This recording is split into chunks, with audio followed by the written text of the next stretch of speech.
por dentro e por fora, selado com 7 selos. E vi um anjo forte, bradando com grande voz: quem é digno de abrir o livro e desatar os seus selos? E ninguém no céu, nem na terra, nem debaixo da terra, podia abrir o livro, nem olhar para ele. E eu chorava muito, porque ninguém for achado digno de abrir o livro, nem de ler, nem de olhar para ele. Vamos orar em nome de Jesus. Aleluia. Pai justo, amado, santo e querido, aqui estamos, Senhor, na Tua presença, para Te adorar, para Te agradecer, para Te exaltar. E aqui, Senhor, estamos para ouvir um pouco mais das Tuas palavras. Sei que o Senhor já falou muito aos nossos ouvidos, pelos hinos que foram entoados, pelas palavras que foram ditas. Mas aqui estamos para Te ouvir um pouco mais pela palavra que será ministrada. Que o Teu Filho aqui apenas seja um instrumento das Tuas mãos. Que as minhas palavras desapareçam e que apenas as Tuas palavras se façam presente na minha boca. Em nome de Jesus. Amém. Presentar em nome de Jesus. E enquanto eu lia esse texto de Apocalipse, ele me fez pensar e lembrar de alguns fatos, algumas situações históricas que aconteceram. Aqui estamos tratando de uma revelação recebida de João, recebida por João, do anjo do Senhor, a qual lhe revelava coisas que estavam por vir, eventos que ocorreram, que ocorriam e eventos que estavam por vir. João recebeu de Deus inúmeras informações, e dentre elas foi apresentado a ele um livro, escrito por dentro e por fora, selado com 7 selos, a qual ninguém for achado digno de desatá-los. Esse livro nada mais é do que a nossa história, do que aquilo que controla a minha e a tua vida, aquilo que determina o meu presente, o meu passado e o meu futuro. É a história que Deus escreveu da nossa história. E João chorava, porque ele sabia. Pois ele sabia que o controle não era dele e o poder não era dele. Para ele não tinha ninguém capaz de resolver um problema e entregar a mim e a você a revelação da nossa história. Qual seria o nosso futuro? Aonde estaríamos e para onde iríamos?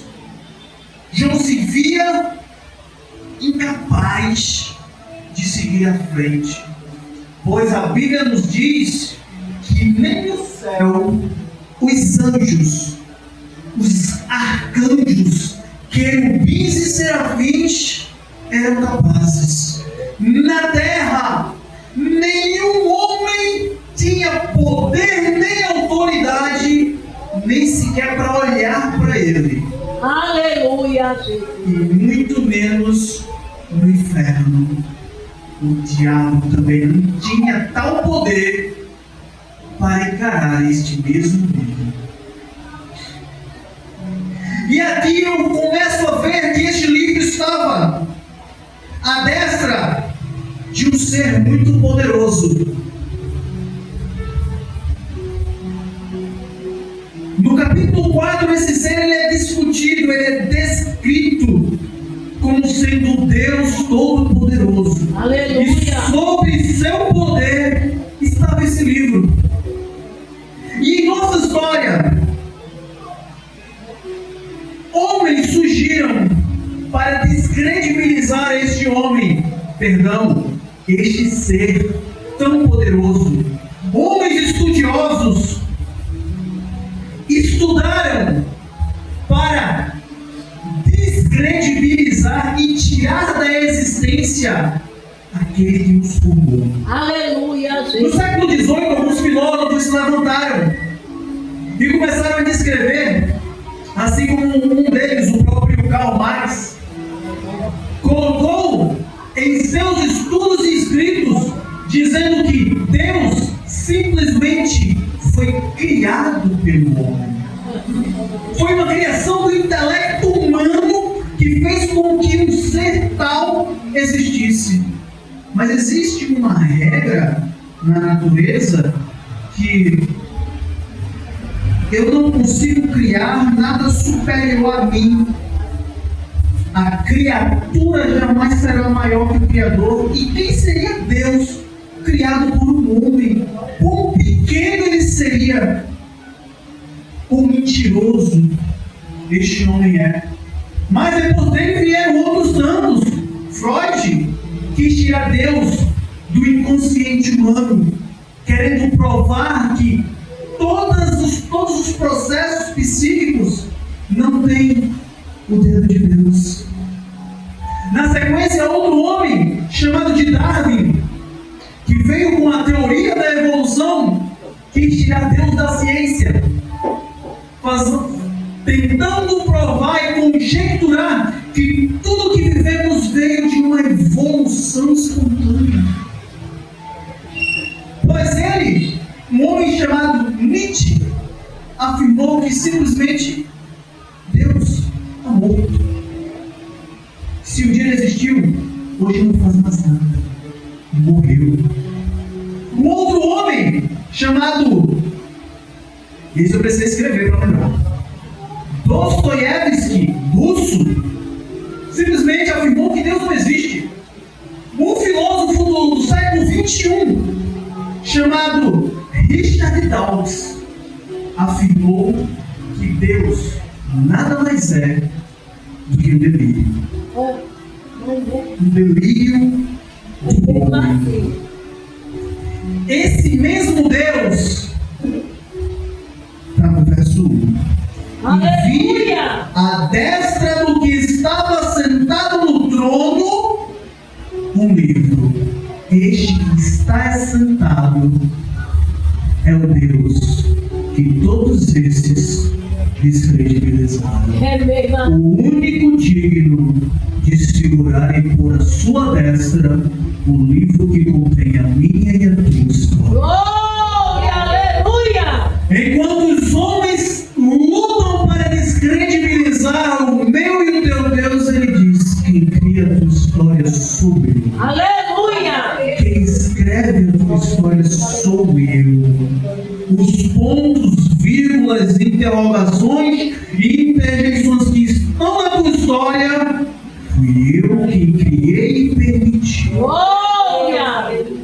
Mas João se via diante deste livro como um problema insolúvel, algo que ele jamais teria condição de resolver, e ele se via triste. No capítulo 2, um anjo se posta diante de João e diz: quem é digno? Quem é digno de confrontar esse enigma tão poderoso, este livro tão magnífico? Quem é digno? Ninguém se posta, ninguém se apresenta, ninguém se coloca diante de João para dizer: João, eu tento, deixa comigo que a responsabilidade é minha. João não via ninguém disposto a resolver o problema, muitos dispostos a dizer que o problema não existe, mas jamais para encará-lo de frente. Mas uma voz vinha de trás e dizia: não chora, João. Aleluia! E eu fico pensando que, diante de uma situação caótica que vivemos hoje, muitas vezes ficamos nos questionando: quem é que está ditando a minha história? Será que são os conflitos geopolíticos que estão mudando o rumo do meu caminho? Será que o que está modificando a minha vida é a política interna do meu país, que está mudando o meu jeito de pensar, o meu jeito de agir? Será que são meus pais, minha linhagem sanguínea? Será que é o lugar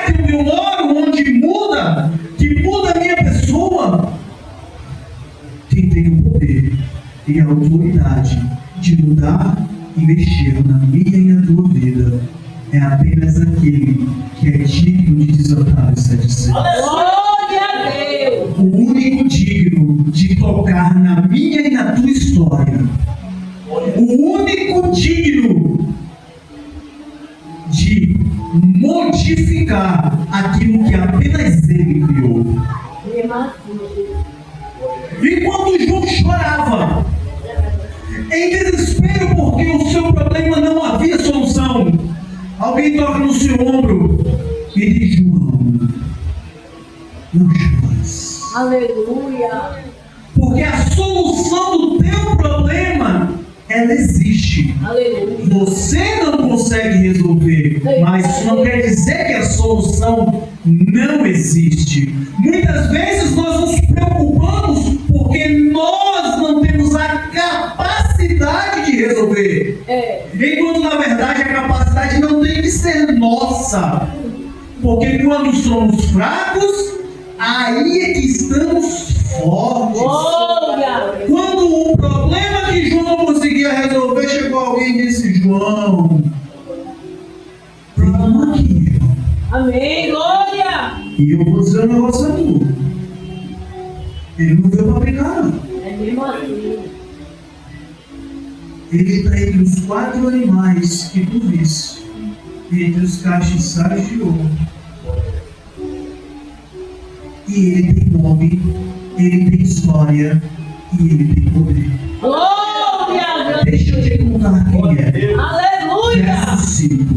Aleluia. E disse um dos anciões: não chores, pois eis aqui o leão da tribo de Judá, a raiz de Davi, que venceu para abrir o livro e desatar os seus 7 selos. Glória, grande Deus. Muitas das vezes nos apegamos com os problemas que nós não conseguimos resolver. E precisa às vezes chegar alguém e dizer: olha, tu lembra que esses problemas não são teus, quem resolve não é tu, é o leão da tribo de Judá, Aleluia. que está aqui comigo e contigo, Aleluia. que venceu a batalha que eu e você nem sequer entrou, e está pronto para desatar os 7 selos. Glória. E João fica curioso. Ele diz: não, eu quero ver esse leão. E ele se vira. E quando ele olha para trás, ele fala: oxê, cadê o leão? Eu não achei. Porque a Bíblia diz que quando João vira, ele vê um cordeiro. Disseram para João que ele tinha um leão. Mas quando João, no verso 6, e eu olhei, e estava no meio do trono, entre os 4 animais viventes, e entre os anciões, um cordeiro. Mas esse cordeiro não era. Aleluia. Glória a Deus. Esse cordeiro, ele tinha 5 características distintas que o transformavam no leão. Esse cordeiro, ele estava no meio. Ele era o mais poderoso de todos. Aleluia. Glória a Ele era Deus. aquele que estava no centro, estava posicionado no meio de todos. Ele foi morto, ele tem uma marca. A sua história conta que ele foi morto e reviveu. Glória. A história continua dizendo que ele tinha 7 pontas, 7 chifres. O que significa isso, irmão? Que ele tem todo o poder. Ele é onipotente. E continua dizendo que ele tem 7 olhos. Ele também é onisciente. E ele tem 7 espíritos que vagam por todo mundo. Ele é onipresente. Esse é o Cordeiro de Deus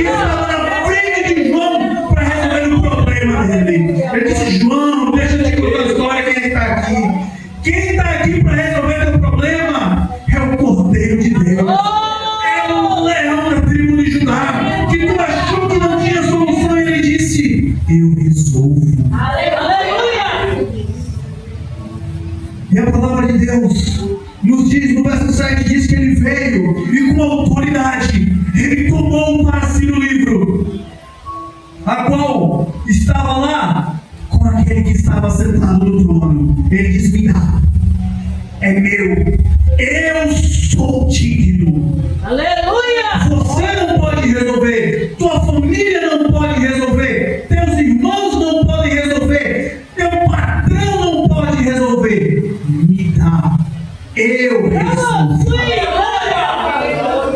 Ele veio para resolver a minha e a tua vida, o meu e o teu problema, tudo aquilo que está fora da minha e da tua alçada. Ele diz: me dá, é meu, eu sou digno do tal. A palavra de Deus continua dizendo no verso 8 que ele tomou. E os 4 animais e os 24 anciãos prostraram-se imediatamente diante do Cordeiro, tendo todos eles harpas salvas de ouro, cheias de incenso, que é a oração dos santos. Nesse momento aqui eu começo a ver que é entregue a ele algo chamado de oração. Sabe o que eu acho lindo na oração? É que a oração é o instrumento mais permutável, mais permissível a todo e qualquer ser humano. Eu não consigo ler a Bíblia porque eu não sei ler, porque eu sou analfabeto, porque eu não enxergo, eu não consigo ter acesso ao conhecimento porque eu tenho limitação, porque eu não consigo me deslocar. Mas a oração, ninguém tira do ser humano. Você pode ser limitado a qualquer coisa, mas ninguém te tira o direito da oração. Você pode estar de coma, mas se teu espírito tiver vivo, ele ora. O que Deus lhe diz é o seguinte: tu não pode ter nada, tu não pode ter acesso a nada, mas ninguém vai tirar de você a comunhão comigo, só se você quiser. A comunhão comigo ninguém tem direito, não tem prisão, não tem doença, não tem ninguém, nada neste mundo que tem tua comunhão comigo, porque a oração é de todos. Todos têm direito, todos têm acesso, é só querer. E muitos pensam que a oração é algo simples, é simplesmente uma conversa simples com Deus. Não, meu irmão. A oração vai muito além disso. A oração, na verdade, ela te dá comunhão com Deus, intimidade com Deus. Sabe como é que você começa a ter intimidade com alguém? É quando você começa a conversar com ela.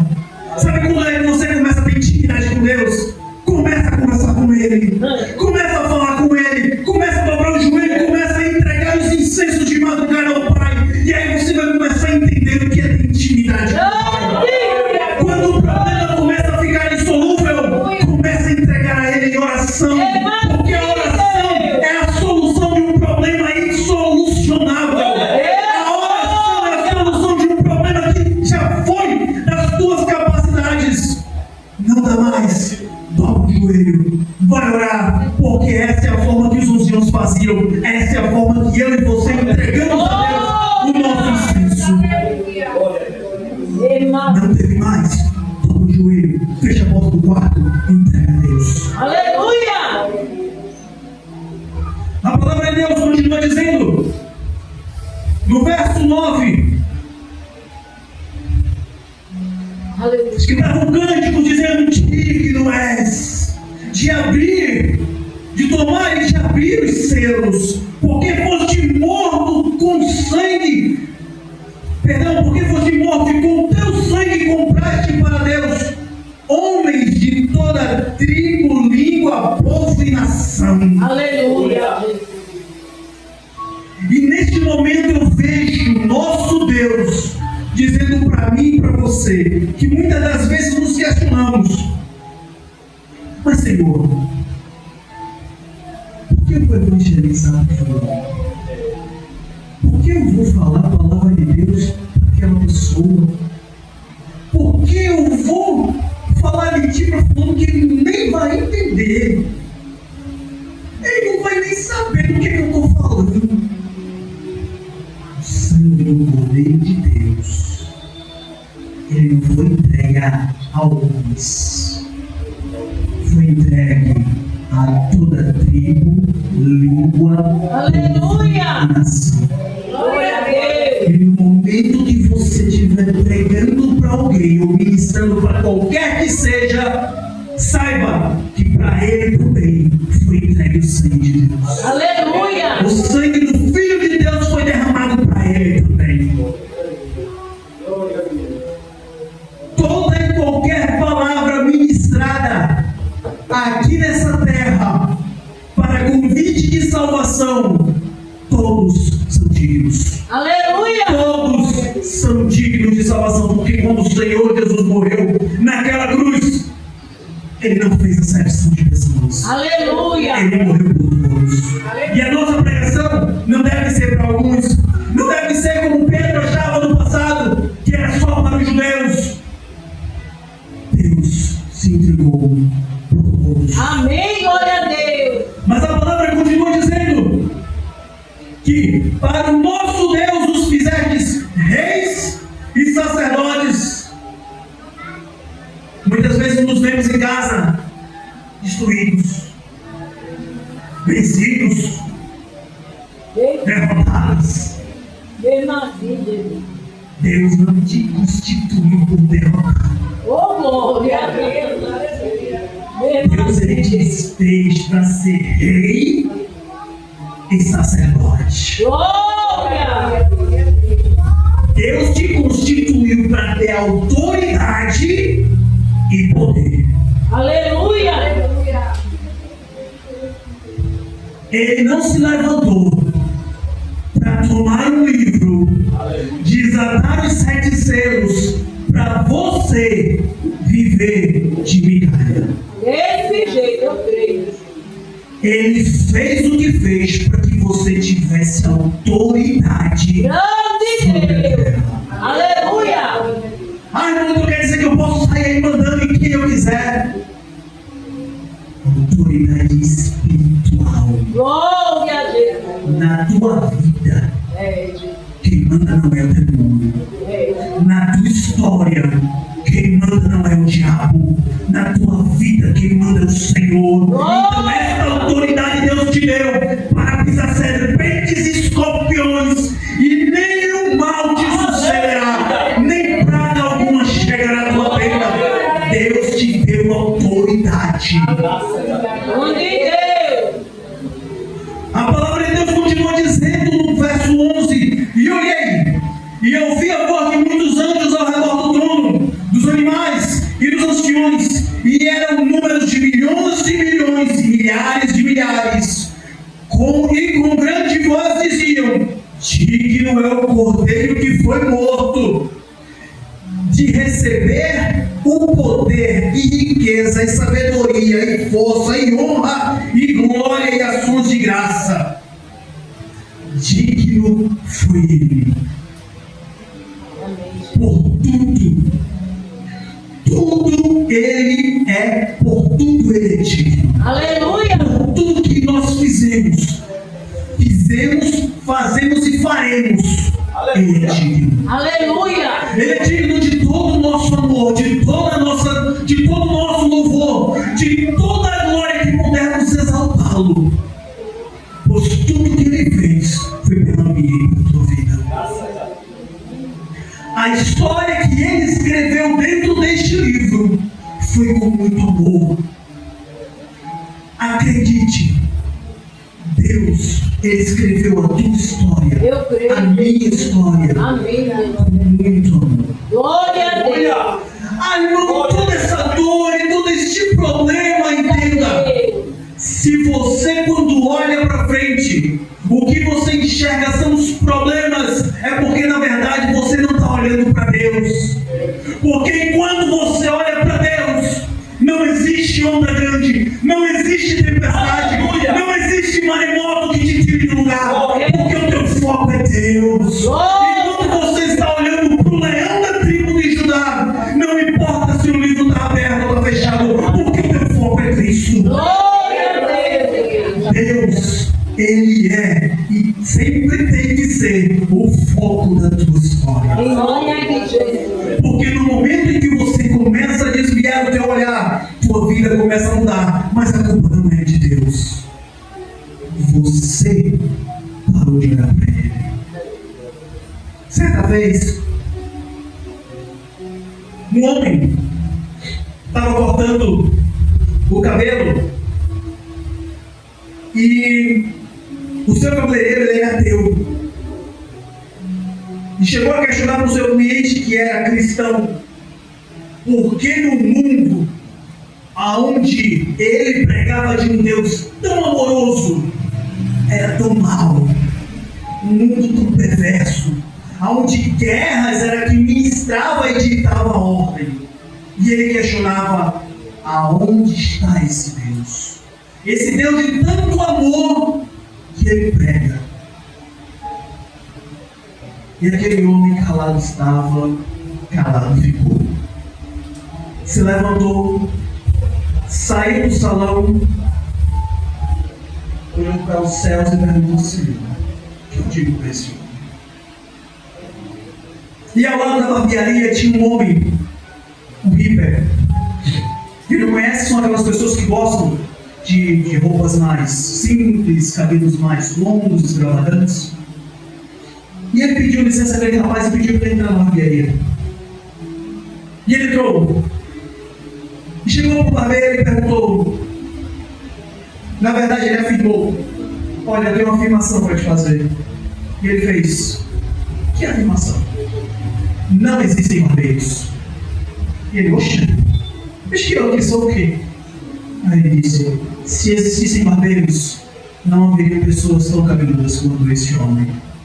E ele fez: opa, peraí. Não é assim não. O problema é que ele nunca veio para cortar o cabelo dele. É exatamente isso. Pessoas sofrem no mundo fora, não é porque não existe Deus, é porque na verdade elas nunca foram até Ele. Aleluia! Senhor, para provar das suas ações de graças, do seu conselho, do seu abrigo, da sua proteção.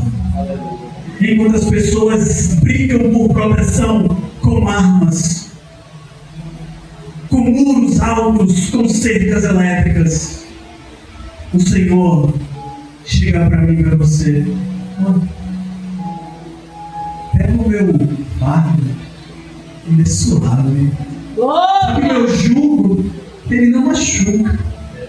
Enquanto você se preocupa com a maldade do mundo, simplesmente me procure e você vai entender que nada disso não importa mais. É verdade, Deus. Que eu serei tua proteção, eu serei teu livramento, eu serei contigo todos os dias até a consumação dos séculos.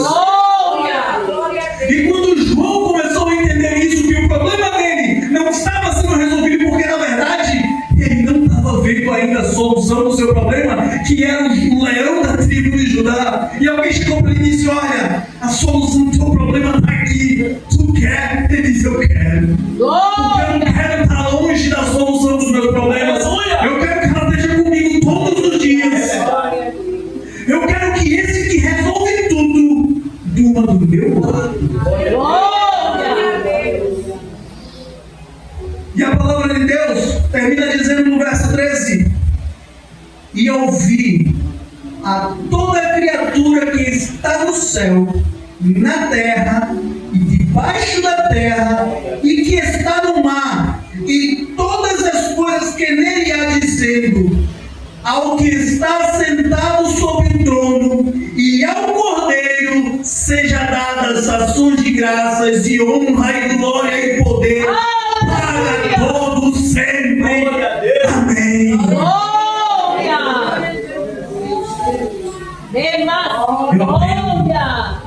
Que quando o Senhor faz algo por mim e por você, temos que aprender a ser gratos. Temos que aprender a agradecê-lo por tudo que Ele fez, faz e fará. Pois Ele jamais nos abandonará. É verdade, Deus. Quando estivermos enfrentando problemas insolúveis, saiba que a solução é Deus. Enquanto tentamos brigar e lutar com nossas forças, nós só vamos chorar, feito Jó. Porque achamos que a solução é conosco. Porque achamos que a solução tem que estar em nossa mão. Achamos que o único que pode solucionar isso somos nós, quando na verdade a solução do nosso problema é Deus. Apenas Deus. E com isso, irmãos, eu quero finalizar dizendo que o Filho de Deus, Jesus Cristo, Ele é digno de desaparecermos. Ele é digno de resolver o meu e o teu problema. Ele é aquele digno de escrever a minha e a tua história. Ele é digno de salvar Aleluia. a minha e a tua vida. Em nome de Deus. Vamos por de pé. Vamos iniciar a ceia do Senhor em nome de Jesus.